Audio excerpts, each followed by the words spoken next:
சீனத்தில் வயதான பெண்மணி ஒருவர் துறவியொருவரை 20 ஆண்டுகளாக உதவிகள் புரிந்து இருப்பிடம் தந்து மதித்து வந்தார். அவர் சகல நேரமும் தியானம் செய்வார். அவருக்கு உணவு தேவைப்படும் போது தயாரித்து தருவார் அந்த பெண்மணி. 20 ஆண்டுகள் ஆகிவிட்டன. இந்த துறவி என்ன முன்னேற்றத்தை அடைந்திருக்கிறார் என்று அவர் சிந்திக்கத் தொடங்கினார். அவரை பரிசோதனைக்குட்படுத்த எண்ணினார். அழகுக்கு சாமுத்திரிகா லட்சணங்கள் அனைத்தும் பொருந்திய காமவயப்பட்ட ஒரு பெண்ணிடம் நீ அவருடைய குடிலுக்கு சென்று அவரை கட்டிப்பிடு என்று பணித்தார். அந்த பெண் குடிலுக்குள் நுழையும் போது அந்த துறவி தியானத்தில் அமர்ந்திருந்தார். அவள் அவரை மயக்கும் வண்ணம் அவர் அருகில் சென்று உடலை அணைத்து காமப்பார்வை பார்த்தார். துறவி உக்கிரத்தின் உச்சத்திற்கு சென்று வக்கிரத்தில் பார்த்த அவளை துடைப்பத்தை எடுத்து துரத்தினார். அப்பெண் நடந்ததை மூதாட்டியிடம் முன்மொழிந்தார். அந்த மூதாட்டிக்கு மிகுந்த வருத்தம் ஏற்பட்டது. இப்படிப்பட்ட ஒருவருக்கா 20 ஆண்டுகள் உணவு படைத்தேன் என்கிற நினைவே என்னை உறுத்துகிறது. அவருக்கு உன் தேவையும் தெரிந்திருக்கவில்லை, உன் தவறை உனக்கு உணர்த்தவும் தெரியவில்லை.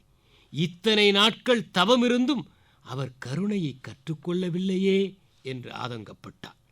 நேர்மையாக இருப்பதும் கற்புடன் இருப்பதும் திடமாக இருப்பதும் நம்மை நாமே பிரதானப்படுத்திக் கொள்ள தூக்கிக் கொள்ளும் பதாகைகள் அல்ல. அந்த துறவி தன்னை பரிசுத்தமானவர் என்று அறிவிப்பதில்தான் குறியாக இருந்தாரே தவிர சுத்திகரித்துக் கொள்வதில் அக்கறை செலுத்தவில்லை. தன்முனைப்பு உள்ளவர்கள் அப்படித்தான் நடப்பார்கள். திடீரென ஒரு பெண்ணிடம் ஓர் இளைஞன் காதல் கடிதத்தை கொடுத்தால் உடனே செருப்பை கழற்றி அடித்து தனக்கு விருப்பமில்லை என்று தெரிவிக்க வேண்டிய தேவையில்லை. விருப்பமில்லை என்பது வெறுக்கிறேன் என்கிற பொருளை ஒருபோதும் உணர்த்துவது இல்லை. யாருக்கு தன்னை நிரூபிக்க அப்படி செய்ய வேண்டும்? அன்பு செலுத்துவது குற்றமல்ல. அதை அதே கோணத்தில் ஏற்றுக்கொள்ள வேண்டிய கட்டாயமும் இல்லை.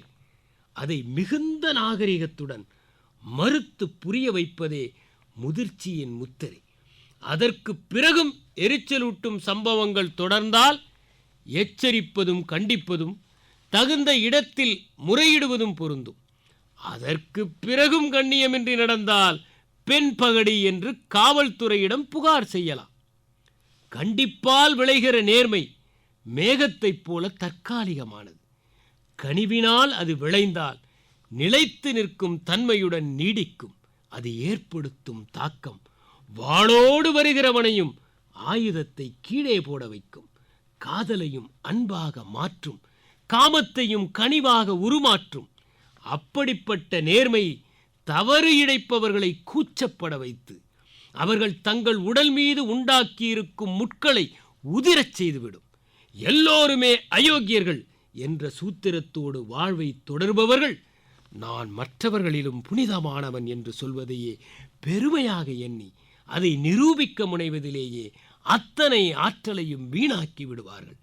அவர்களை பொறுத்தவரை நேர்மை என்பது ஒரு தந்திரம்.